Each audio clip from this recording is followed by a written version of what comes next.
குடும்பசாமியை பத்தி சொல்லணும்னா, நம்ம ஒரு இக்கட்டுல எங்கேயாவது நிக்கிறோம். திக்கு தெட்டு இல்லாம நிக்கிறோம்னு வச்சுக்கங்களேன். முருகான்னு அங்க கூப்பிட்டா, சுவாமியோட வேல் முதல்ல வரும். வேலுக்கு பின்னாடியே இடும்பசாமியும் வருவாப்புல. கூப்பிட்ட மறு கணமே நான் வந்து நிக்கிறேங்கிற மாதிரி மேனியெல்லாம் சிலிர்க்கும். நான் அனுபவப்பட்டிருக்கேன் அதை. நான் அனுபவப்பட்டிருக்கேன். முருகான்னு கூப்பிட்டா ஒரு 10 செகண்ட்குள்ள நம்ம உடம்பு சிலிர்க்கும். நம்ம பத்திரிகையில கூட நம்ம போட்டிருப்போம். அழைத்த மறு கணமே வந்து அருள் புரியும் புதுக்குடியிருப்பு அருள்மிகு ஸ்ரீ பாலமுருகன் திருக்கோவில் தான் போட்டிருப்போம். யாரை கூப்பிட்டா வர்றாங்களோ இல்லையோ, சாமி அப்படி வந்து நிப்பாரு. நான் நிக்கிறேன்னு ஒரு பிரச்சனைன்னு வந்து அவர் வந்து நிப்பாப்புல.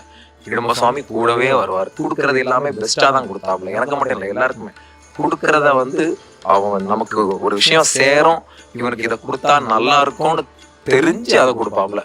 அது சும்மா எல்லாம் கொடுக்க மாட்டாரு. நம்ம அது சந்தோஷங்கிறது ஒரு 100%